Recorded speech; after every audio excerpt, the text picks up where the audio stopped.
Welcome to the Power Monkey Podcast, where we chat with the best in the world about what they do. We invite coaches, athletes, and industry leaders in our community who are willing to open up about their setbacks and successes to educate and inspire our listeners. I'm your host, Dave Durante, with my co-host, Chad Vaughn, and on today's episode, we interview Brian Chontosh, just better known as Tosh within the CrossFit community. Tosh is very well known within CrossFit community. He's been in the sport for over 15 years. He is also a veteran who was a Marine for over 20 years and has now transitioned into leadership training for people to learn how to have a better mindset with the things that they are trying to achieve. He is also an incredible athlete. He is very into the types of sports and the types of physical endeavors that most people shy away from. Ultra marathons, sensory deprivation challenges. And he talks even a little bit about a challenge that he has coming up within the next year plus, where he's trying to row across the Atlantic Ocean with a couple of other guys and trying to set a world record with it. So talk a little bit about what goes into having a mind that is capable of taking on such challenges. And we also talk a little bit about his new foundation, the Big Fish Foundation, which helps veterans as they assimilate back into regular life once their military service is over. Tosh is an incredibly thoughtful person. I loved having this conversation. I'm really hoping we can get him out to our Power Monkey campus sometime in the future, and really hope you guys enjoy this one. All right, Tosh, what's up, man? Thanks for taking the time to be with us today. How you doing? Great, man. Good to see you again. Appreciate you being interested in chatting. Absolutely. So before we get into the questions and a little bit more of maybe some things that are going on right now, I want to give listeners a little bit of your perspective of just your background. You know, Marine for over 20 years, very, very influential within the CrossFit community for all the things you've done. Can you give just a brief synopsis of kind of where you've come from and how it got you to this point? I know it's probably a long-winded answer, but just to give some listeners a little bit of an idea of where you're coming from. Yeah, man. I just joined the Marine Corps at 18 years old. You know, misguided, misdirected, energy not really focused anywhere, and joined the Marine Corps and took it one duty station at a time. And they molded, shaped me. Next thing you know, 21 years later, I'm retiring. Along the way, I got to meet Nicole, obviously, and found CrossFit. Probably found CrossFit back in 2006 or so, and it resonated really strongly with me and my training philosophies, and just made sense. It connected at a level that, you know, beyond description. Everything that Greg talked about from the scientific world and explaining it in terms of math and physics, it was brilliant. Retired, continued on with working with CrossFit for a little bit, CrossFit seminar training staff, some special projects here and there. And during that time, I fell in love with ultra endurance type events in order to, again, continue the flavor of CrossFit, right? To push your margins out so that you can be prepared for the unknown, unexpected. And that kind of coupled with my fascination for leadership and how people work, how people think, and what they can do, what strategies, tips, and things that they can do to better themselves when they're finding themselves against adversity. It just was a natural fit. So I started a leadership company to dig into that and provide opportunities for individuals to explore that in the leadership field, using the physical fitness as a vehicle to deliver those lessons. And now recently a nonprofit for veterans. So trying to prehab against suicide by giving veterans a sense of purpose, accountability, and reconnect with service values. So in a nutshell, I guess that's kind of where I'm at. Absolutely. So there's a lot to kind of dig in there, and you've obviously done quite a bit within the community that we're all part of. One of the things that you're kind of known for within the community is just your work ethic and your ability to kind of push through things that other people find to be stumbling blocks. And, you know, I think that's one of the things you try to bring to other people is, how can I achieve more than I think I'm capable of doing? And my question is this something that was kind of innate in you when you were 18 years old going into the military? Did you have that already in you, or do you think that was something that was brought out to you over the course of the 20 plus years being in the military? Because it doesn't seem like it's something that's that easy to kind of dig out of someone, to be able to push when you're absolutely feeling like your body's not able to do anything else.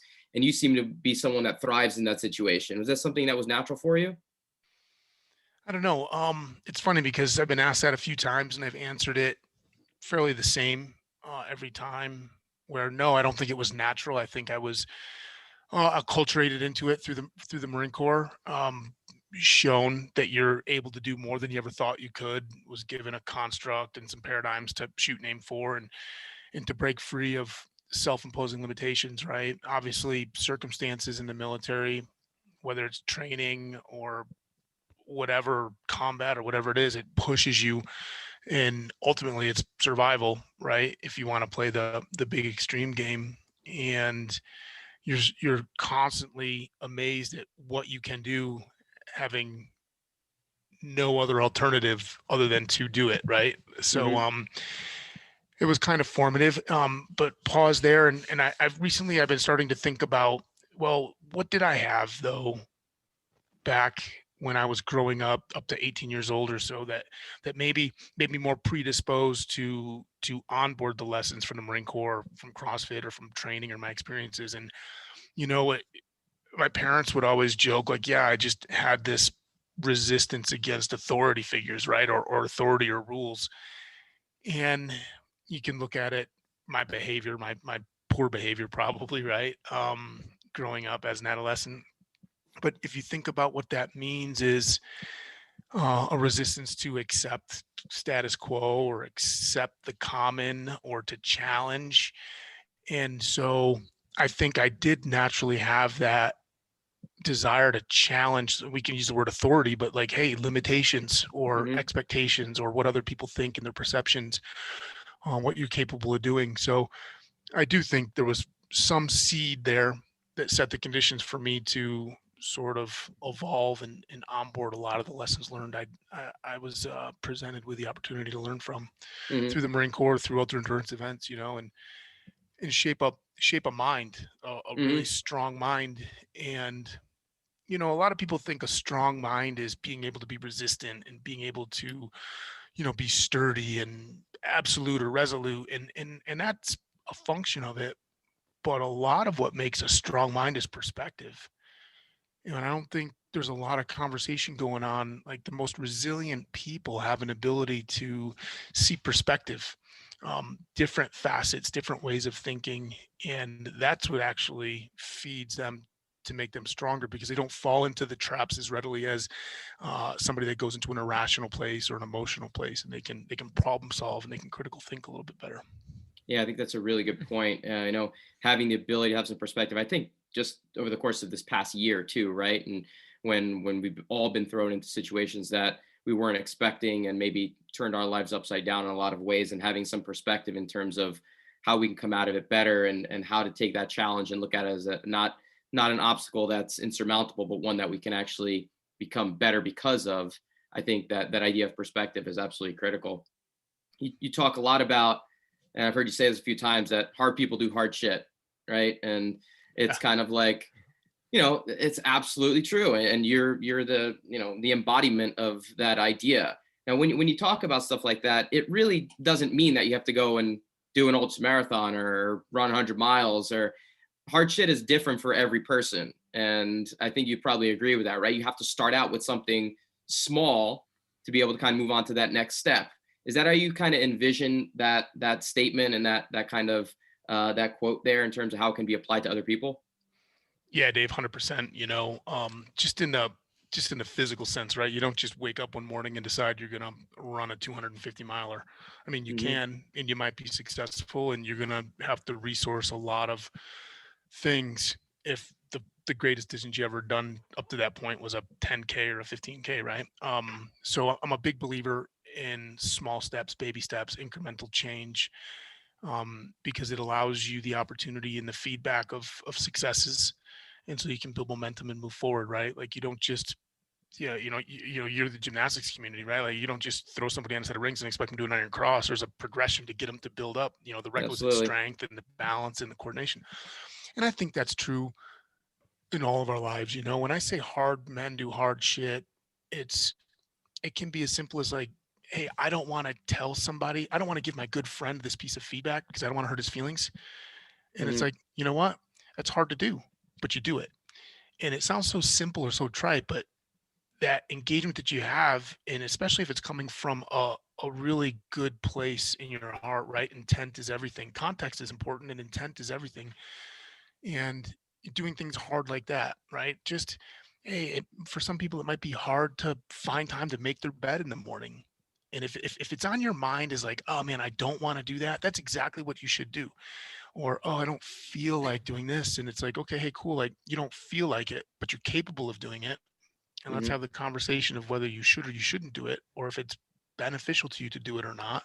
And then you do it, and it's very, very easy to work with people in the physical sense, right? Hard people do hard shit. It's like, okay, hey, you're tired. Like, try to stay awake for another half an hour. Oh, you're hungry. Hey, I bet you can go without that meal, or I bet you can go without that extra donut, and say no. It's hard for you, right? To resist this or resist that. But those small little steps will set conditions for you to grow and be able to say no or yes, or do things that at this point in time, at a later game, at this point in time, they might seem really, really big. But as you build up routine and habit and confidence, those things that looked huge, now when you get there, they're just small, right? Like for, Hmm. I'll run a 250-mile race. Like, okay, hey, cool. Like, I guess I'm going to strap up and I'm going to go do that. Like, I'll do it Hmm. tomorrow. But it wasn't in 2 years that I built up to that. It was across 5, 6, 10 years, 30, 40 different other events across different domains. But Right. Chad, that seems to resonate pretty well with the mm, way that we coach and the way that we're trying to get people to learn movements in our own world where things are so technical. Would you say that kind of fits in well with the way that you teach as well?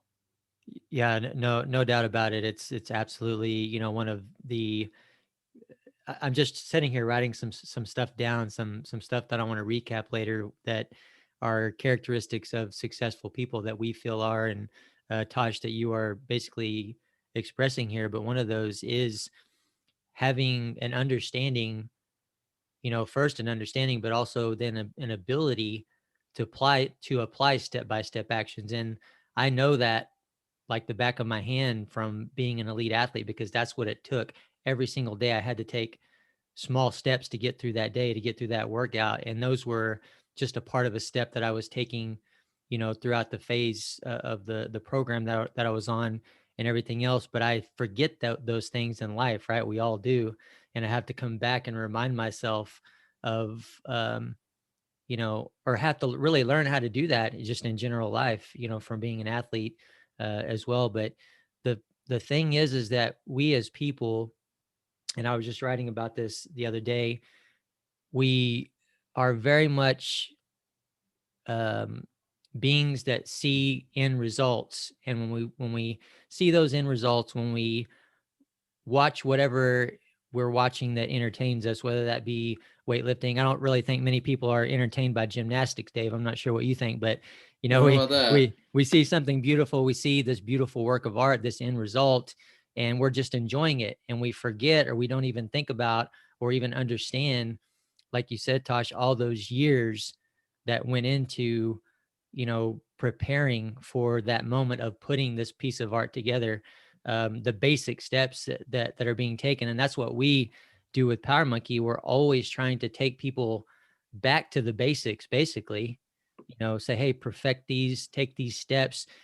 You may be in a place to where you can do that for, well, you're going to have to do it forever, but you may be in a place where you have to do that for a week or a month, and that's going to kind of take you to the next level. Or it may be over the course of years, and it just seems that those types of things hold true for anything that you want to do in life, anything that you want to be successful with in life. And, listen to you talk, Tosh, I just wonder, talking about, you created this leadership company, and when you work with people, when you work with groups, do you feel like you're trying to get everyone to be a leader, or are you trying to get a select few to be leaders, these people that are more talented in that regard, and you're trying to build that? Or should we all be leaders to an extent? yeah, wow, that's a unique question for me.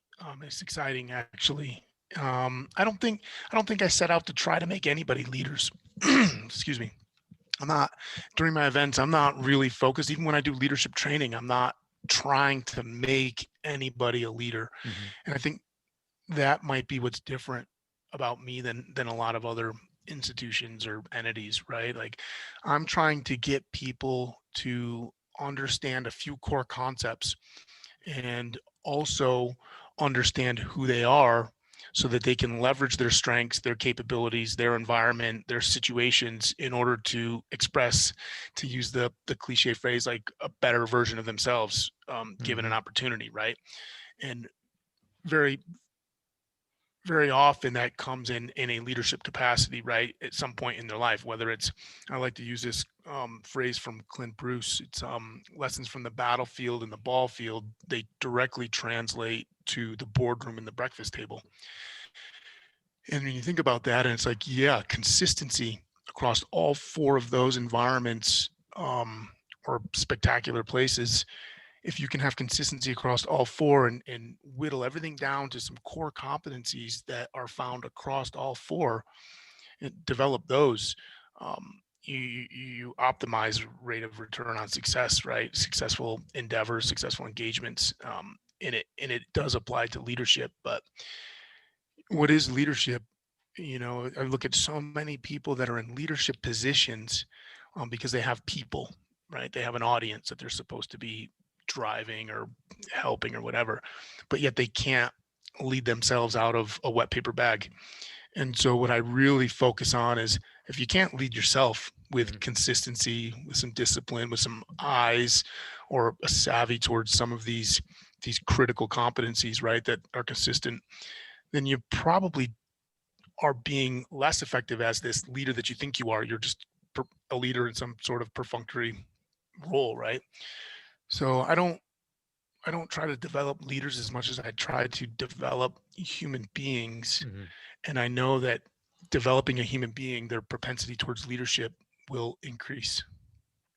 Yeah, the best version of themselves, and like you said, that's cliche, but it's that for a reason. I mean, it's just a beautiful way to explain, what we're really all striving for in the end. I think we all want to be, or maybe not all of us, but most of us want to be the best versions of ourselves that we can be. But talk about taking people back or making them understand core concepts. Again, that goes back to exactly what we do. And so I wonder, from your perspective, do you feel, if you can give someone some pointers to get them to understand those things and to develop the ability to make small changes, take small steps, to create, simple habits that we need to make with anything that we want to do in life, that's then going to be easier for them to go achieve their athletic goal.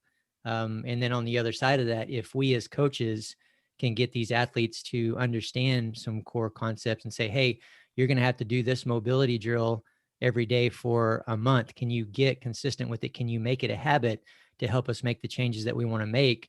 Then is that going to bleed into also what you're trying to accomplish? Yeah, and I think if I were to give you the number one starting point for everybody that's trying to onboard a coach or a mentor or an instructor or something, right? Like if you're coming to somebody else to learn from, yeah, you have to come with the I believe button, right? Otherwise, why did you go to that individual in the first place? Meaning, if I go to you, Dave, or Chad, and I want to learn gymnastics or Olympic lifting, I need to set aside preconceived thoughts, notions, assumptions, what I think I know, and I just have to push the I believe button. And from there, at least I can set the groundwork to build, right? And then along the way of building, I should be looking to confirm or deny or validate or disvalidate the processes that you're going through and be able to have an eye for those micro improvements. And so pushing that I believe button is essential. I love it when I'll get an audience and then they'll challenge and we'll go back and forth in dialogue. And I like that because that means that they're engaged, and it doesn't mean that they're not pushing the I believe button. But at a certain point, I have to say, okay, hey, cool. Like I understand everything that you're saying, where you're coming from, but you came to me for my material, because of my experience or my unique collection of different experiences, right? Push the I believe button and just try it. Just try it and then be consistent with it, right? How many people, they raise their hand, I want to lose 20 pounds, and they say, hey, well, try this diet. And they go for 2 days, 3 days, and they don't see results. So they change it. Right. Or they see some results faster than what they were expecting. And they're like, oh, wow, this is working. And then they do something different outside of it. They decide to invite themselves to a cheat day or something. Right. instead of just sticking with something consistently, and no pun or no rip from talking about the diet piece, because that's easy, understandable for everybody. But we're in an age, we're all growing up in this fast food, society, right? Fast food, not meaning necessarily eating, but instant gratification. We're in this world, this society that's developing instant feedback and an expectation for gratification on feedback so fast because of technology, right? Fast food, go to the drive-through, boom, make your order. It's McDonald's and you're expecting to have your burger in your hand in less than 30 seconds, right? And when you do, you're like, oh, this must have been, when you do get your burger that quick, you start eating, you're like, oh man, this must have been underneath the hot lamp for 4 hours. This burger's terrible. And at the same time, if it takes them 5 minutes for you to get your burger, you're bitching and complaining because it took 5 minutes and it's supposed to be fast food. Right. So reconciling that difference not really difference, but that mindset confusion with people. And it's like, hey, set lofty goals. And we want to, everybody pictures themselves successful and being way up here. This is the goal I want. And they're expecting to get to it quick. And when I goal set with people, I'll set that long range goal. But getting to that long range goal, there's the opportunity for an infinite number of micro goals along the way. And getting them to use that as the picture, right? They print it off on their printer and they stick it on their wall, and they always looking at that every time they wake up in the morning and want to get there, right? But what they should have in their hand that they're looking at all the time is that next step, that next micro goal, and making sure that they're getting feedback or they're aware that they're making progress in terms of an appropriate time scaled micro goal. And that seems that's a strategy that I use to fight the fast food society type mindset. I couldn't agree with that anymore. I think I teach that way. I train that way. It's not an easy thing to learn, but when you start seeing that snowball effect, right? Where, small incremental changes start to turn into something really significant now, and you have that long-term goal as your target, but in reality, whether or not you achieve that long-term goal, it really sometimes doesn't even matter, because what you've learned during that process changes you fundamentally to help you understand, wow, I've achieved so many things along the way that I didn't even anticipate kind of confronting. And now I'm better in all of these smaller ways that if I even achieve that long-term goal, Chad winning a medal at the Olympic Games, me getting to compete at the Olympic Games, those long-term things are fantastic to shoot for. But if you understand the process, you will become better whether or not you actually achieve that final goal. Would you find that to be true? Yeah, that's brilliant. It's absolutely brilliant. And that's the way of it right there. And a lot of times it's the process that's more important than the result, right? And along the process of collecting these little wins along that long-term goal might evolve. It might change. It might grow. Ideally, that long-term goal, as you start to build some wins and make some gains, you're looking at that long-term goal saying, you know what? That's not big enough for me. I want to make it even bigger. Right. You're blasting through the ceiling of this self-imposed limitation, because that goal is a self-imposed limitation, and it's ideal and optimistic of you, and no problem, but it's still a limitation. It's an essential limitation, but you should be shooting to run through first base, right? You hit a single. Your goal isn't to stop on first base and get on first base. It is to run through first base or round first base and look for the double, right? It's at the baseball piece that I grew up in. And I'm always looking for that, or gain the extra yard, So, the collection of those small successes, those small wins along the way help inform you to what your new potential could be moving forward. Yeah. And, in our gym at Stanford, when I was training, we had a big sign up on the wall that said, take pride in the process. And it's been something that has always resonated with me. And I think one of the things that we try to pass along to the people that we work with is not only the stepping stone process and understanding that they are as incremental gains, but really appreciating, like taking a step to appreciate when you make an achievement, a small achievement, and being able to step back and say, I did that. I got better in this small way. This process is working for me. I think sometimes we have a tendency to not really appreciate the the small gains or small achievements as much, because that long-term goal is the only thing that we have a target for. And I think we all need to just take a step back and say, hey, I got a tiny bit better today, and that matters. And that can kind of set the stone for the next little target to shoot for. So I think it's just an appreciation thing that needs to be set in stone too, and say, I appreciate the small achievement that I've been able to make today or this week or this month. Yeah. The other way to look at it too, like talking about multiple perspectives, is that small wins are lasting, right? It's building good bricks. Like Bill Henniger likes to say, hey, let's lay good bricks. You can't have a sound structure if you don't lay good bricks. And I get it. You could reach your goal really, really quick. And there's a lot of success stories that made it quick, and there's nothing wrong with those. But I'm finding that the person that wins that lottery ticket, the person that wins 300 million, their money's gone in 2 days. But the person that has went through the process of earning and gaining and saving and the lessons, the invaluable, well, you know what I'm saying? It's so invaluable that you're learning those small lessons. Those are good bricks. And then when misfortune happens, or new circumstance happens, or uncertainty or unknown or new opportunity happens, you've got good bricks that you can leapfrog from if you choose to change your direction or your path, right? And so, that's a rip in. When I was in the Marine Corps, 5th Marines, we had Fighting Joe Dunford, and his big thing, he was a regimental commander, and it was brilliance in the basics. Everybody wants the sexy play. Everybody wants to, go for the big yardage really quick with the fancy, sexy plays.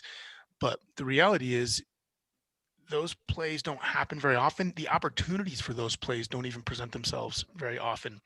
And in my world, when you're faced against combat, you could plan for the big, sexy move. But then when the enemy does something that you don't expect, if you don't have the basics, the blocking and the tackling, right, in spades, you're not going to know how to react or respond. And now your margins for success start to shrink and shrink and shrink. So, building good, solid foundation, good bricks, that's trusting the process, trust the process, get small wins, have an eye to recognize what a small win is, what a small win looks like, and then celebrate those, right? Have a wherewithal to actually celebrate those and reward yourself for the small wins. Reward yourself appropriately, right? Yeah. Sometimes rewarding yourself for a small win is more hard work, which is a mindset piece, right? Right. Yeah, this all really reminds me of the things that I've found myself very disappointed in as a coach, and things that I've found myself just completely ecstatic about. Say I've been working with an athlete for a month, and they send me a video, and they're just extremely excited and proud of themselves. They've done a PR. And in this moment, I see this weight that they have on the bar that they're not supposed to be at yet. I'm not looking for a PR right now, and it wasn't done well. So I'm very disappointed. And I've got to figure out what to do and say to this athlete, because I don't necessarily want to take away their joy, but I also want to be honest with them, because all I want is just to see them hold their back tight from the floor consistently on their snatches and their cleans, right? And when I've seen those small improvements and changes being made in someone, where they're finally learning to hold their back tight from the floor, when they send me a video and say, you know what, we've been working for 6 months or whatever, I finally feel like I'm deeper and more comfortable in the bottom of my squat. And in those moments, I get chills. I find myself very, very pleased, very excited. It's the most pleasure that I get as a coach, is seeing those small incremental improvements that, in the end are seemingly insignificant, but they're everything, because they're going to add up and be what's going to be a byproduct of all those things that add up is potentially more weight down the road, way more weight than they could get instant gratification with right now. Right. And that's basically what all we're talking about right here, is if you're a coach, learning to be excited for your athletes. I think more so for those little basic changes that you're trying to make. To this day, I really don't get excited about PRs. If I've been working with someone for a really long time and they've taken all the appropriate steps, then yes, but it just doesn't honestly happen very often, because far too many people, as we know, Dave, with, the number of people that we come across, are skipping those basic steps, right? They're all the way over here, They're wherever they think they need to be or should be, and their mindset is here, and they can't go away from that, and they need to be all the way back over here on the other side, and slowly building. So it's exciting to hear you say these things in this way, Tosh, for sure. You know, I submit this to people, and I say, yeah, you know, those small wins might seem insignificant to you. Well, they're insignificant to amateurs. They really are. And small, tiny wins and small little things, right? Like, it was talking about intent and context, right? Like those small little things, they're even insignificant to, you know, quote unquote, field of experts. But true masters, Yeah. they recognize those small, I'm talking masters, right? Like that own their craft, that are recognized by other experts as being the expert of experts. That's what a master is, right? They recognize those small wins as super significant hallmark things to hold on to and to continue. And just because you had the small win, that invites you to reinforce it, replicate it. It's in scientific study, right? It's through our scientific method. Like just because you have the result that you wanted, can you replicate it?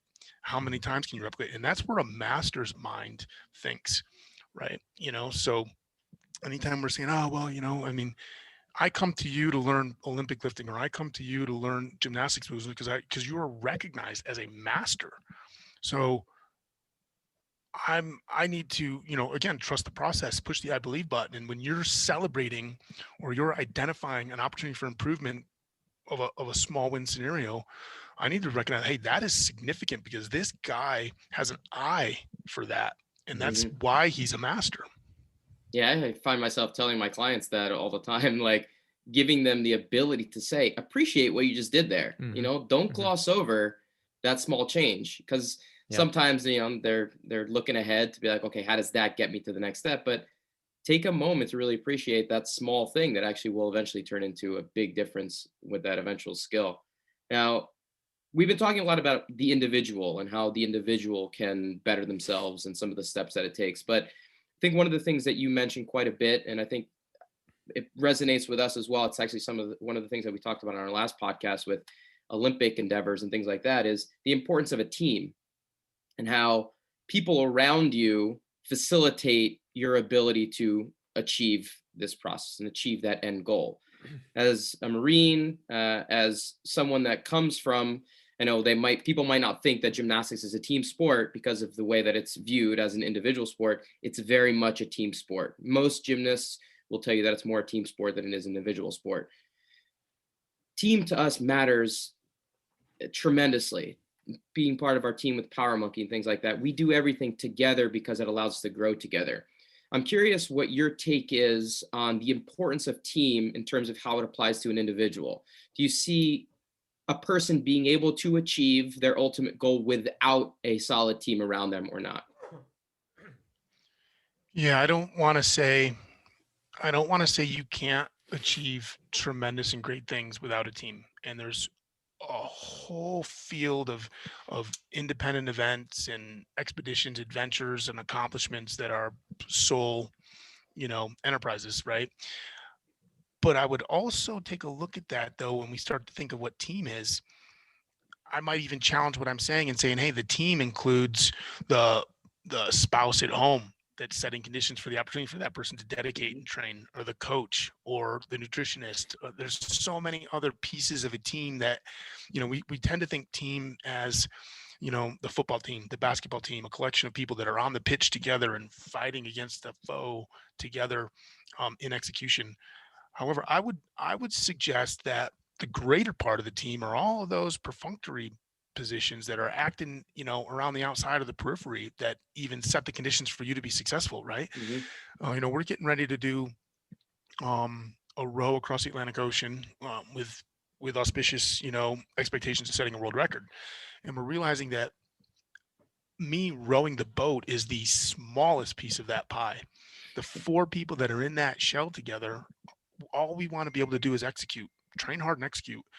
And the value in the import of all of the other commodities around us that are setting conditions for us to do that is the greater part of the team. Those are the ones that deserve the greater part of the valor for any accomplishment that we might face, right? So, Mm-hmm. changing our lens on what we think is the team or what comprises the team is super important. Mm-hmm. And then, I my former XO Rex McIntosh, we were at a leadership event here in Colorado, and he brought up an example of Shane Battier with the Miami Heat, and there was a big article and there's a podcast and a TED Talk, right? And the Miami Heat didn't have a national title or whatever. I'm not a basketball follower, but the concept was, and they had all of the super talent, but they could never put it together on the court to win. And then this individual comes in. He's not the best. He's not the best shooting shots, free throw, passing, whatever, but he had something that allowed everybody else on the court, I would submit even coaches and trainers, to accentuate their strengths in order to come together to win.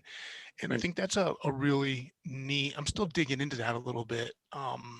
But that's what's fascinating me, like time now today in my, self-betterment processes, is thinking about those functions of the individual that might not be the all-star, but the all-star team can't even win or even come together to be an all-star team had this guy not brought something special, to the table.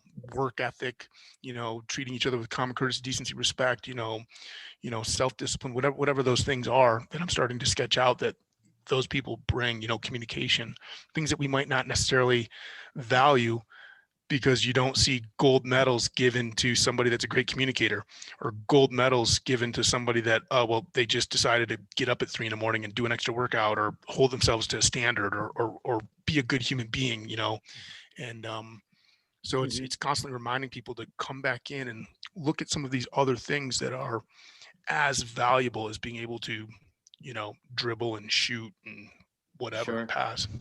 Yeah, I've always found it too, to be able to share the successes with those people makes the success even greater. If it's only you who achieves that, and so it's you at the top of the podium and you don't actually get to share that experience with anyone, it's a little bit lost. There's no one to be able to actually, be there and do it with you. And I feel like that's a big part of it, to be able to be along for the process, to be able to appreciate that final end result, to be able to actually share with the people around you is a big part of why I think that team is important. Chad, how do you feel about that with the weightlifting world? You say that there are some components to a team, even though in the weightlifting world it's an individual as well? Yeah, that was definitely harder for me to come by because weightlifting is such an individual sport. And I trained, definitely 80 to 90% of my training through my entire career has been completely alone, in a small garage or shed or whatever it may be. So very little of it was done even with just other people. And then, I'm competing. I mean, as you are, Dave, I'm competing with, other guys in other weight classes for those spots to get on the Olympic team. And we're all friends and we're all good with each other and everything, but it just separates you from that team component. And I think that was a part of, how I thought in my mindset and my perspective as a competitor for a while. And it really held me back. And even to the extent, and I've talked about this on this podcast before, to where, I wasn't looking to share with anyone else. I, you know, really didn't necessarily want my family or friends to come travel and watch me because I knew that it was on my mind and it was going to hold me back because I wanted to do well because I knew that they were going to be there. But when I finally, went through that hard phase and I come back around and I learned that, a little bit more what life is about and, about being with other people and relationships and sharing these types of things that other people want to be a part of, and that they were there just to support me and love me no matter what the outcome was. It didn't matter to them. It was just an opportunity for them to be together. But when I came out on the other side of that, where I'm at now, if I lift as a master athlete, the more people that come and watch me, the more of my team that is there, the better it is for me because I'm able to use that energy from the team and recognize what they've done to support me my whole life as a part of that team, and it just drives me. And I wish it would have drove me before, it was a detriment to me before. And, I hope through my experiences and speaking about them on podcast and trying to tell stories in groups of people and everything else, we can maybe get someone to, or an athlete, that's in a similar situation, to recognize that and to take that into their life as well. I can see myself understanding that and applying that the older I get. And I hate to say that because I'm just barely going to be 41 here next month. So I'm not trying to say that I'm old, although if there's a 25-year-old listening, they probably think a 40-year-old is old, right? But the older I get, the more I do see that and what's important. It's about sharing these experiences with other people and being willing to, like, I remember even people asking me questions back in my 20s. They wanted to hear about what they saw, these special things that I was trying to accomplish and these special things that I was doing. And I downplayed it because I didn't want the attention, or I didn't want to expend the energy speaking about it. You know what I'm saying? But I think as people in these types of positions, and I'm kind of just using elite athletes as example right now, we have to be willing to talk about those things, to answer those questions, and to have those conversations, because it's a part of what that team member deserves, and wants from you. It's you supporting. Right. It would have been me supporting them as they supported me. Right. Yeah. Yeah. One, it just got me thinking when you're talking, Chad, and it, a function of experience and wisdom, right? That's gleaned through maturity. Years, right? Mm-hmm. Is what allows us to have experience. I remember we're getting ready to deploy overseas. I had a phenomenal commander, Pat Millay, and he really, really stressed to his commanders, me and my peers, like, if we're going to be successful over there, we need to bring in the family. We need to bring in the family advocacy group, Mm-hmm. and they are a critical part of our team, our training continuum to get us ready to go overseas. Because, what's every Marine wants to go and they just want to practice, shoot, move, communicate, and do all the tactics so they can be battlefield ready in the face of an enemy. But understanding that team back home, the wives or the husbands, the kids, the support structure back home is such a valuable entity in our success overseas, because it takes a whole lot off the mind, a whole lot off the plate. If our family affairs back home can be in good order, so that there's no worries about, the kids are going to be able to get to school and the rides or the daycare and food on the table and this and that, and we're getting good communication home, and our in theater communications back to the rear to keep our family members informed, it's going to stave off a lot of potential challenges or distractions. And it's like that's the non-glamorous, so to speak, right? Job of a in my case a Marine infantryman overseas, right? Like the family members back home, is instrumental support structure.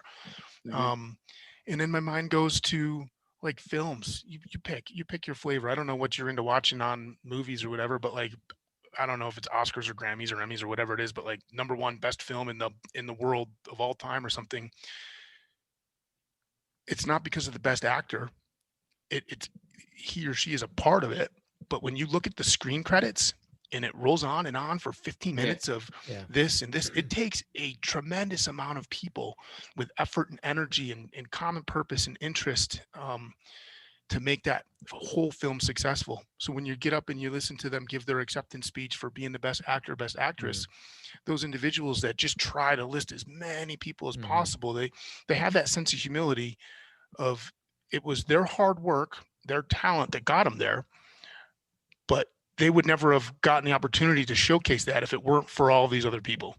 And I wish I would have been more savvy about that when I was trying to be the baseball all-star, walk on the field and always be the one to hit the home run or whatever it was, and recognize that you can go so much farther with more people in your corner. Yeah, I love that. And I think that's one of the things that we really try to do with Power Monkey too, is create a team that acts as a family where we all have each other's back no matter what. And it's really allowed us to kind of create an atmosphere that, for our camp, and, hopefully we are going to get you out at some point to come to our event and check it out in person. But Chad, I think you'd probably agree that it is kind of special in that way, where we have a team where we all can rely on each other. And I think that's critical for the success of anything. Tosh, you mentioned in there in one of your answers, one of the things that you're doing now, you're known for kind of these incredible feats of physical strength that you're able to do, whether it's running ultra marathons and, the one that was a big hit a couple of years ago when you locked yourself in a shipping container and ran for 24 hours and like would you end up doing over 80 miles in that 24 hours, just something crazy, You mentioned something that's coming up pretty soon, a new challenge that you guys are taking on. You guys are going to try and row across the Atlantic. Did I hear that correctly? Yeah. I accepted an Tell us a invitation little bit to be about part this. of the team. Yeah, it's wild. It's not something that I had ever dreamt of or planned on doing. I was introduced to a couple team guys through a mutual friend, Taco. You probably know Dan Cirillo, Taco. Looking for somebody that had a certain mindset and capability and interest to do something exciting, and big. And so my name came up along with Chris Smith's, by the way, and got interviewed by these guys. And was like, yeah, hey, cool. Like, I'm in. I'll do something cool. I thought we were going to design something, similar to designing the 24-hour isolation challenge or whatever. Right. And I much prefer designing things on our own now because I can test the things that I really want to test instead of trying to find what's already in place out there to test things. And I thought we were just going to design something, and so I said yes. And then next thing you know, the next round of emails or video chats, they already knew what they wanted to do, row across the Atlantic Ocean. Have you ever heard of the Talisker Whiskey Atlantic Challenge? I'm like, well, no, I haven't. Well, I think that'd be a really cool challenge. I'm like, well, what is it? Well, we're going to row across the Atlantic Ocean. I'm like, what? So I look into it. I'm like, man, that's spooky. And I was like, all right, well, I already said I'm in, so I'm in. And then the next round of conversations was, well, why don't we set the world record? I'm like, whoa, wait a minute. You guys are smoking some shit, man. Like, we're set the world record. That's number one. That's not in my cards. It's not it's not my mindset. It's not who I am. And then I just started asking myself, practice what you preach, like consistency. And it's just like, well, why not, Tosh? Are you afraid of something? You afraid to work really hard and come up short? Or are you afraid of succeeding and what that means? And Right. afraid of succeeding because then you got to do something even bigger. Who knows? And so we talked about it at length, and we decided, hey, if we're going to do this, then we need to pour ourselves into it and do it. So you talk about a total team event, four individuals in a 25-ish foot long rowing shell, about 4 feet wide, 5 feet wide, for 3,000 miles, totally unsupported. You're on your own, part of a bigger race, and trying to row across from La Gomora, Spain to Antigua in 28 days. So needless to say, I've been spending a lot of time on the rower and trying to dial in my body again. I kind of Do you have experience actually on the water rowing? Minimal. I wouldn't even call it experience. I've been introduced to rowing on big water a time or two, but I love it. But why not, right? Like, wow. And when is that happening? December of 2022, we start off. Wow. So we've got that is no joke, man. And do the rest of the team, do they have experience with this stuff, or are they all kind of like you, just like, we're gonna go and set the world record and just crazy enough to go to try? I probably have the most experience, if that tells you anything. Wow. Oh my God, this is amazing. Yeah. Everybody says, well, what are you doing to train for this? You doing a lot of rowing? And I'm like, well, I'm doing some rowing, but this race isn't about rowing. Right. This race is about some basics. It's a lot of the mindset. Mm-hmm. It's a lot of trusting the process, being brilliant at basics. Yeah. And just a tenacity, right? A tenacity to refuse no. Right. Yeah. And you have that in spades. I mean, you have that, there's a few people you kind of come across. David Goggins seems to be another guy that has that same type of push and that mentality where other people stop, you double up and go even further. That isolation challenge that you did 30 miles more almost than your second competitor. And, hearing them talk about it, it was like the worst thing they ever did in their lives. And you seem to be talking about it like, I wish I could have done a little bit more, and I stuck to my plan. And it just seems like something almost that you have inside of you that I don't know if everybody has that, or if it's something that you need to find. Is it something that you need to find to be able to say, I'm capable of those things where maybe I didn't think I was? Yeah. I think everybody has it. To the degree that everybody has it is different. Right. And I believe that people, again, impose a lot of self limitations on the degree that they're aware of that they have, right? Or they have it to a greater degree than they think they do. And so wrestling with that with individuals through perspective and things is where I like to work. You know, I was just graced that weekend in Tahoe during that race. You know, these two Canadians, you know, John and Josh, they put together this challenge. It was a total sensory deprivation, right? So you didn't go in with watches, you didn't go in with monitor on the True Form Runner, you didn't go in with heart rate monitors, no lights, you didn't have any artificial motivation, meaning you didn't have music or anything. That was just you in a completely dark, absent of light space.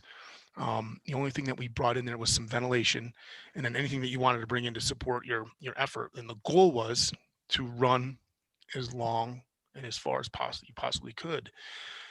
And they had a very robust group of advisors and mentors and stuff, you know, experts giving them advice. And that's how I initially got brought on, was to help them. I was going to be a mentor for their headspace. And I texted Jeff Vernon like 5 minutes after he asked me, and I said, yes, of course, I'll help these guys. I was like, hey, I want in, you know, what do I have to do to get in?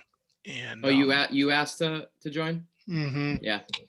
Because I saw this as like, wow, this is unique, this is different, this is exciting, this is scary, in that tongue-in-cheek term of scary, right? You're in a box and you're safe. But I just remember them getting a lot of counsel from some people on what to do and how to do it and how to be the best and this and that. I'm just like, you're missing everything. And I tried to help them, you know, with some mindset things, the way I think, the way I process stuff that allows me to move. And I just happened to have, you know, through some grace, that I was thinking the right way.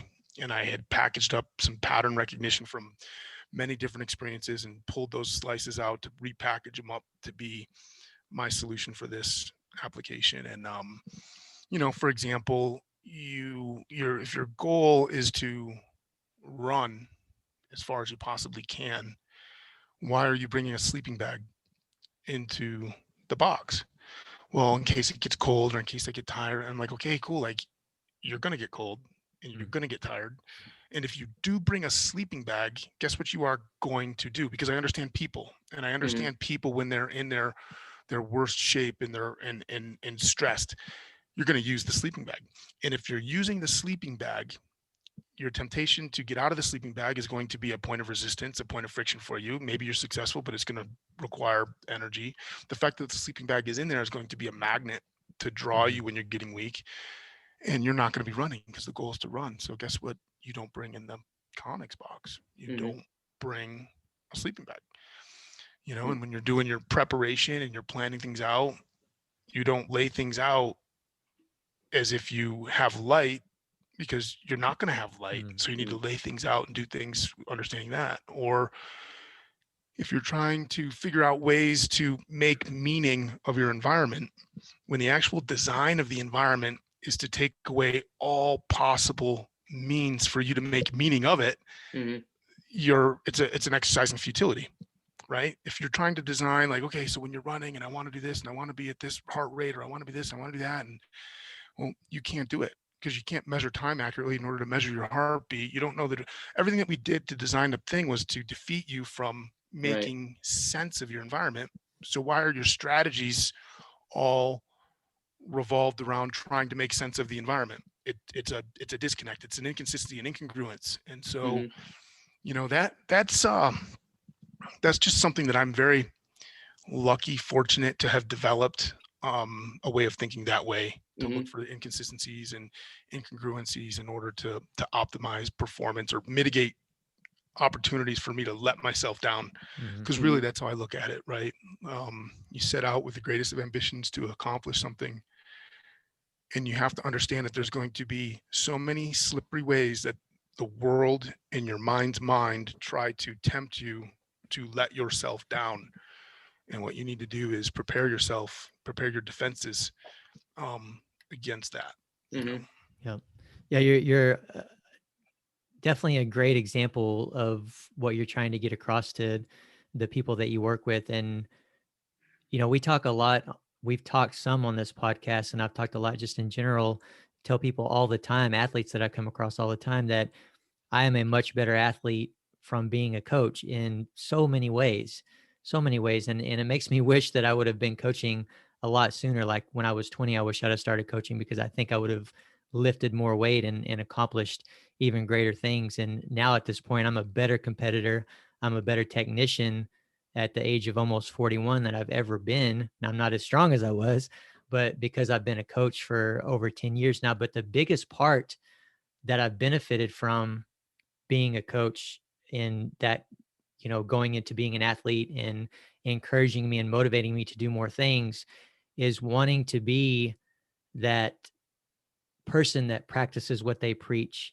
I want people, I've actually had people come up to me and say, man, I watched you compete the other day, or I saw your video on Instagram, and wow, I'm like, you actually practice what you preach. I say, yeah, I not just, you know, um, giving you a bunch of bullshit. I actually do it. And, I see these types of things work. But it's been a tremendous motivator to me to continue working on my mobility, to continue, you know, um, moving in a certain way and trying to maintain that as long as I possibly can. And Tosh, would you say that that's the same for you? Like, are you inspired to another level to do these types of challenges, to be that example for other people? Yeah, you've dissected me quite well right there with that statement. If you're familiar with like Simon Sinek's "What's Your Whys" and stuff, and I use that as a metric to help me understand myself and others better. I'm driven by truth, and part of that is a it's not a fear, but it's a concern. It's a definitely something that's on my mind all the time, is to be consistent, to be credible, to be authentic. And I don't ever want to be the guy that's telling you what I've done. Mm-hmm. I want to be the guy that is showing you what I'm doing. And if I were to put myself in your shoes for a minute, Chad, like, it's like, okay, hey, cool, like, you're not as strong as you used to be, you're not as mobile as you used to be, but what people respect about you is that you're still in the arena and you're still giving effort. And while your numbers might be as high, you have the credibility through effort, right? Right. And so while I might not be doing as well as I used to at certain events, or as crazy or this or that, it's like I'm still in the game. I'm still Mm-hmm. putting effort in, and I'm trying to live the life that's consistent with gleaning something from those efforts in order to, purvey it to the world for betterment, right? So yeah, I think I'm very driven that way. Other people aren't driven the same way, but it doesn't mean that they can't yield the same results as Yeah. I do, or we do, in whatever domain that they choose to, to participate in. So it's just a really cool, intimate understanding of what drives me, Mm-hmm. and why I do what I do, the processes that I take to do what I do, right? Our processes Right. might be different, but let me flip the script on you real quick, because you're talking about coaches and athletes. I already know the answer that you're going to say. The audience probably already does, right? Like, do you believe that it is inherent, or not inherent? It is essential for you to be an athlete to be a great coach, or can you be a great coach never having been that athlete? And okay, so we need to hear that answer, or maybe I do, or maybe I'm speaking for your listeners. Um, but why? Your answer, but why is that your answer? Is really where I'm most curious. And because I had a great conversation with the Romanovs at dinner last week, and we talked about this a little bit. And I just want to hear maybe what both Dave and Chad, you both have to say about, do you have to have been the athlete or a participant in whatever domain you're participating in to be a great coach in that domain? Yeah, we certainly talk about this a lot. We've made this example many times, and I think Dave and I are pretty much exactly on the same page. And Dave, I think you say it a little bit better than I do, so I'll Oh, throw I my don't know. two Go cents for it. in Go for it. I as know well. we've But had this conversation a lot. Go for it. well, I think that someone can certainly be a great coach without being an elite athlete. I think to be a great coach in whatever discipline you're trying to coach in, you need to have at least done some of that. That doesn't mean you have to have achieved an extremely high level, but I think you need to have been, training hard in the trenches, working for years. And I don't know how many years that is, but I mean, it's got to be at least 5 to 10 years to be the best that you can be, to really say that you are set up and have covered enough basics to be a great coach. I mean, what are we defining as a great coach? What metrics are we using there? But in my definition of what a great coach is, or a great teacher, to set yourself up for that, you need to have at least, been in the gym and done a whole lot of reps in the snatch and the clean and jerk, if we're talking about weightlifting. I know a lot of really great coaches that are top of the line, top notch, as good as you get, that weren't elite weightlifters. They weren't Olympians. They weren't on world teams, but they lifted, and pushed hard to be the best that they can be for decades, so that's a part of it. But on the other side of that, what we really feel and believe is, and I always want to say this with caution, and I don't want anyone to take it wrong, but if you have a talent for coaching and teaching, and at the same time you just so happen to be an elite athlete who competed on the biggest stage and done certain things in training and learned lessons from competing at the biggest stage, had disappointments and failures, and then overcome a lot of things to make it to the highest level, you have an advantage of being a coach or a teacher in that discipline. You have something a little bit extra to offer to the individuals that you're coming across and trying to teach, that someone that didn't, quite get to that level or was nowhere near that level is going to have. And it's not saying that you're more talented or, maybe overall a better coach, but you are going to have something extra and different to offer these individuals, as opposed to the alternative.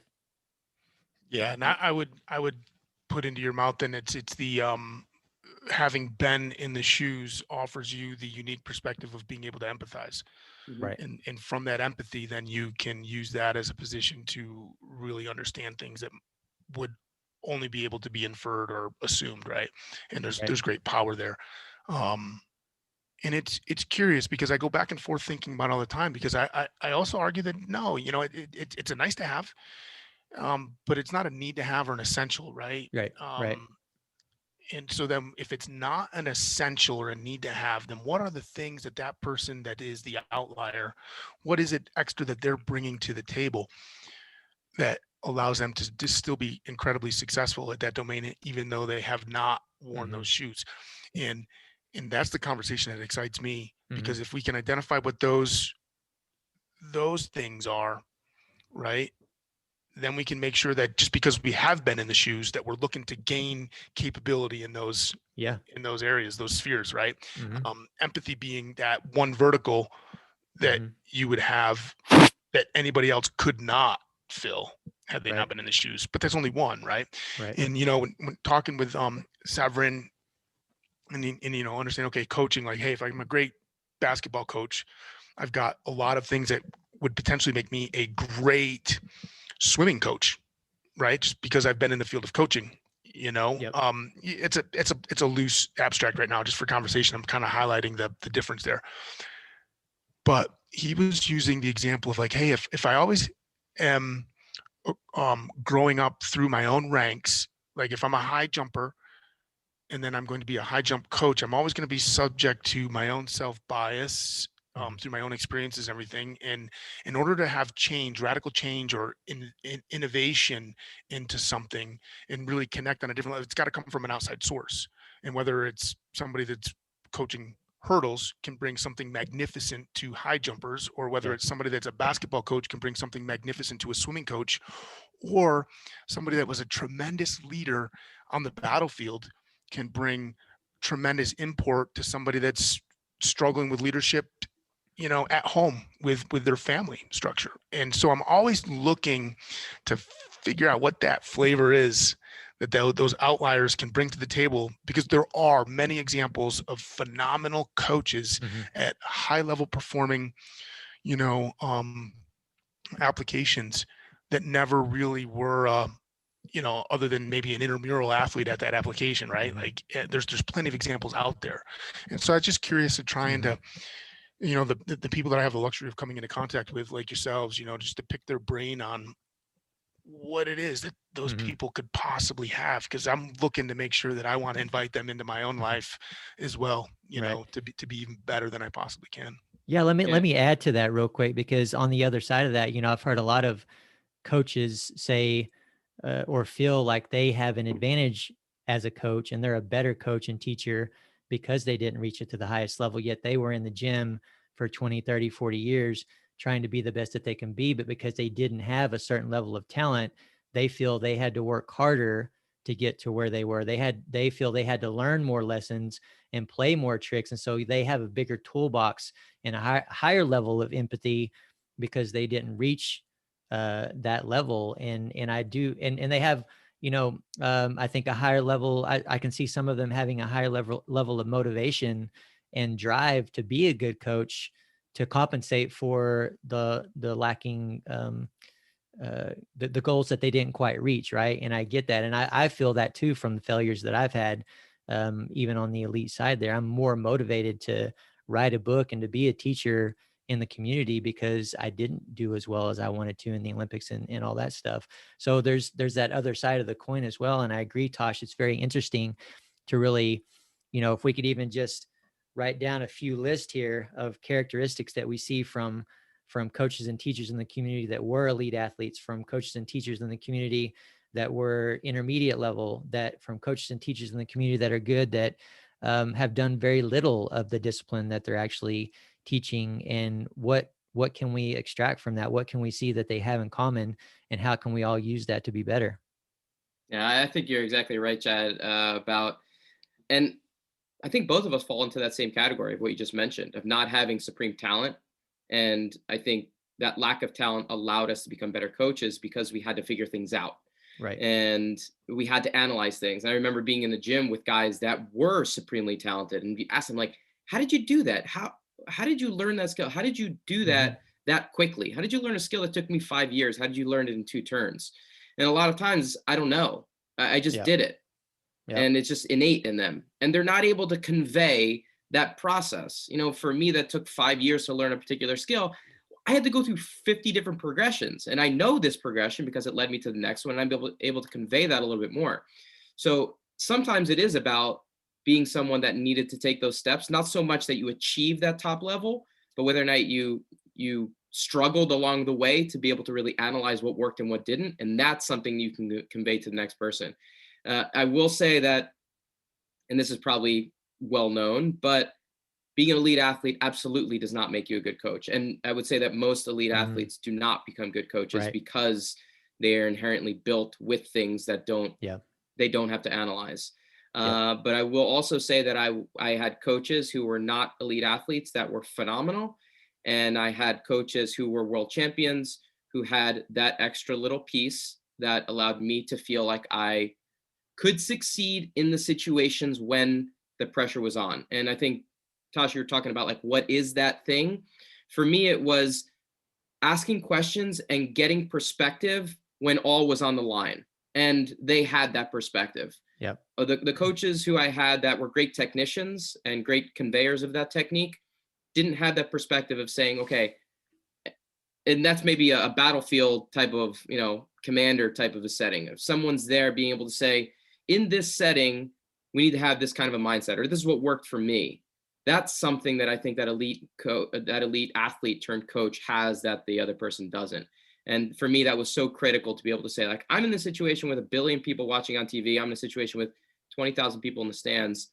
How do I perform in the same way that I was at home? And give me some experiential tips that you were able to show success with. So for me, that was a huge kind of missing link between those two different types of coaches. Mm-hmm. That's Yeah. cool. I dork out about this conversation all day long, Absolutely. It's fascinating. So sorry if I was redundant for no, not at all. for a lot Not at of all. I like things. talking about this stuff But for too. me, it's valuable. So I don't want to keep you on too much longer, but I don't think we can jump off without talking about your foundation. I want to talk a little bit about Big Fish Foundation and just let us know what it is. What are you trying to do with it? No, I appreciate the opportunity to represent it.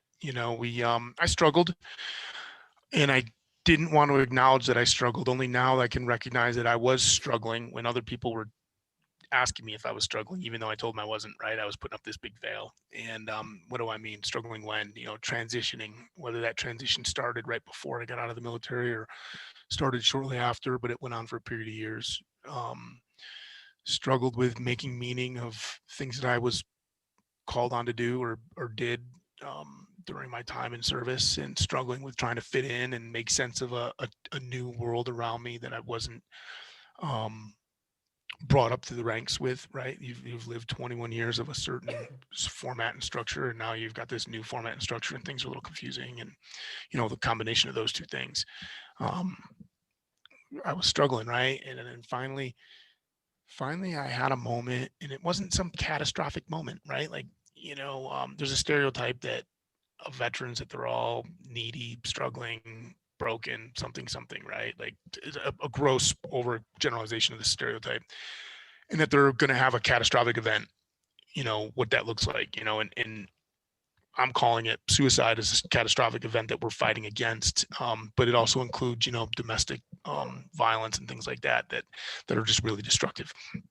And, so I didn't have some great catastrophic event. And I think I'm much more the norm than the stereotype might suggest, right?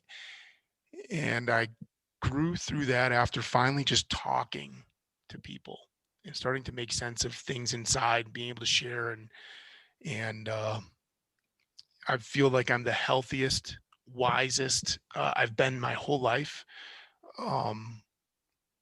psychologically, spiritually, emotionally, and because I've done different things. I've increased my worldview.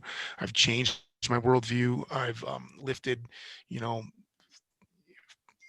not false or phony paradigms or constructs, but like the ones that don't apply anymore. I've been able to free myself from those, and what I did was I started a foundation with the encouragement of Bill Henniger, Rogue there, just really being a big advocate to do things. And I try to bring veterans together to share some mindset stuff, to share how I process the world, what this new worldview looks like for me, and how I'm leveraging that to find happiness, success, purpose, things that I'm doing now to take advantage, take ownership, of my own narrative, a new narrative, a good narrative, through some pillars that I think are just fundamental, right? We talked before about these critical things that,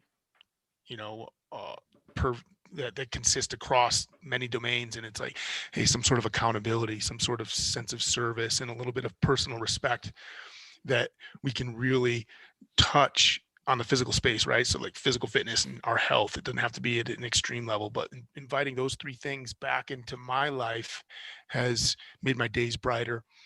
It's helped me make more sense and meaning of times past. It's helped me find a niche in the world again. So we started this foundation to do that for veterans, and we're offering, a bunch of different things, in-person retreats. Now that COVID's starting to finally lift a little bit and we're getting a little bit more lenient on what we can do, trying to invite personal retreats back together and just find a vehicle. At my ranch with Nicole and my ranch up here in Colorado, I like to do campfires, camping, some physical fitness, and some sort of community service project. Those are the vehicles for me to deliver and connect and create accountability with veterans, to layer in thoughts, right? That we have a camp out in Jersey that does skydiving and surfing, along with some coaching and some training and some service projects. We've got a camp up in Montana that we're getting ready to work with. So anyways, every different entity has a little slightly different program that fits what they're interested in, to be the vehicle to deliver these strategies. And I'm trying to empower veterans. I'm trying to find veterans that want to help other veterans, and then arm them with resources so that they can do that for an audience. Because we know, just like coaching, you're a better coach. What did we say? You're a better coach. Better athlete from being a coach. Yeah, right. Yeah. You're a better athlete from having been a coach. Well, you can be a better person. You can be a better veteran by helping veterans, right? You're flipping Right. that script, and you're being the teacher. You know more of what you know. You're better, and man, I'm being redundant. I'm being confusing. No, you're I good. know so much more by having been an instructor of teaching what I thought I know, right? Right. And so I want to try to empower veterans to help other veterans and give them the resources they can do, because it fills them with a sense of purpose and it creates them a sense of accountability to an audience that's important to them. And all of this ultimately to prehab against suicide and other type of catastrophic issues, right? Because we know that an ounce of prevention is worth a pound of cure. I think Abe Lincoln invented that saying back in the day, right? Back in 2000 BC. Ounce of prevention is a pound of cure. So we need to focus on the preventative side. Right. And the preventative side is through accountability, some self-respect in terms of physical capacity, right? And in health and then service to others. So Big Fish Foundation. Yep. That's fantastic. It's one of the things that we've actually talked about quite a bit over the last few episodes, I guess, Chad, is mental health and the importance of being surrounded by a team. I think it comes back to what you're talking about, Tosh, is just having a team to be able to help get through some of the challenges when it comes to, figuring out what your path is once you feel like, maybe you come out of the military and you're a little bit lost, or in our case, a lot of the mental health challenges that we've been talking about are, athletes that finish their Olympic career and then move on and are so tied to their identity being an athlete that they don't have a sense of purpose when that is over, and trying to figure out what's next after that. And a lot of it comes back to, do I have a team in place to be able to help me facilitate that next step? And it seems like, trying to build that team with other veterans to be able to say, hey, we've gone through the same thing. We're here to help and make sure that, that next step is with someone by your side. And I think it's amazing. And, we'd love to be able to pass along the message. So again, where can people find out more information about Big Fish Foundation? Yeah, appreciate it, Dave. Exactly. We're www.bigfishfoundation.org, and we're on the Instagrams there, bigfish_foundation. And we don't really put a lot of time and energy into marketing. We're something that we're gonna try and do a little bit more as I wrestle with my weirdness towards marketing, right? Promotion, but to get the word out, that we're a resource. And we're not a resource that's trying to replace any other resource, right? We're non-clinical. We're not trying to replace clinical services that the VA or other clinical agencies, provide. We're trying to fill the nooks and the crannies, the gaps and provide a service that maybe is not getting down into the weeds, or that is not being offered to certain individuals because it's a different flavor than they like or prefer. So awesome. Yeah, we'll definitely pass along the information there and make sure people check it out. Who knows, maybe we can get you and some of your group out to camp at some point in the future. I really think it's the kind of environment that you guys would absolutely love. Oh yeah, I was bummed that I didn't get out there last year because we had talked about it, and I was looking forward to it, and I think we had our fundraiser. At some point we'll get it done. Yeah, I'll look forward to it, man. There's such great things that come out of that place. So yeah, I think you would love it. But anyway, we've kept you on quite a bit here. I know we got more things kind of that you got to do with your day, but you mind answering a couple quick questions before we get off the air? Quick questions. I'll give you quick answers so I don't drag it out. Perfect. First one, what sport or discipline do you prefer, weightlifting or gymnastics? Weightlifting, because I have a better capacity at it than, and I shy away from struggling my gymnastic ability. Hey, whatever the reason is, I'll take it. I think I'm on the comeback trail here, Dave. I don't know. Well, but the struggle is the exact reason why I should be digging a little bit more into gymnastics, though. Right. I was hoping you didn't bring that back up, but for now, we're going to leave it at that. You said weightlifting. All right. Number 2, is there any guests that you think would be great for the podcast? Anybody that you come across that you think we should have on?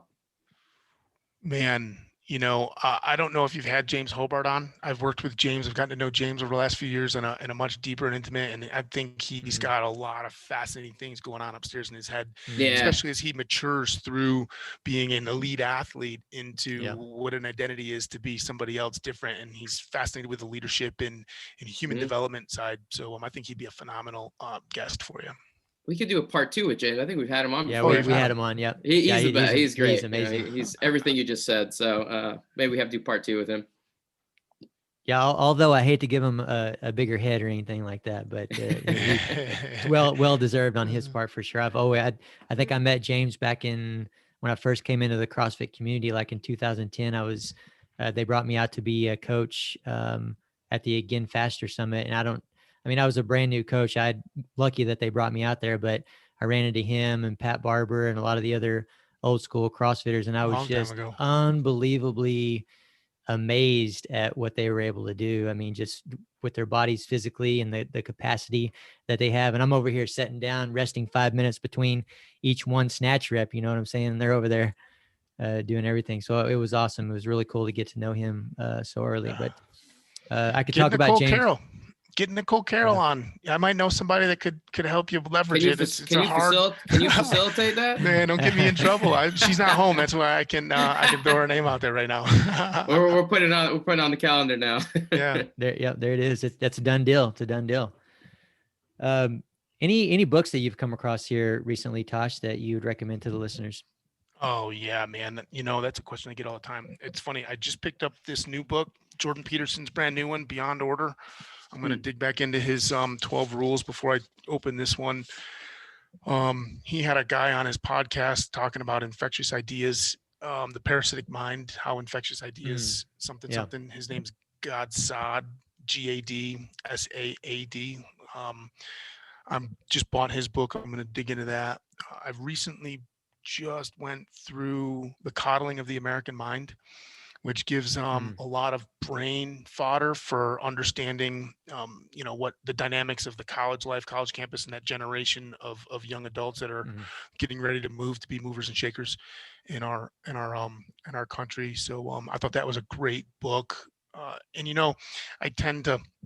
We all do. We tend to gravitate towards things that feed our interests and what we agree with. So I'm actually looking for some books that will counter that so that I can be better informed, this whole conversation. I want to understand a little bit more about what postmodernism is.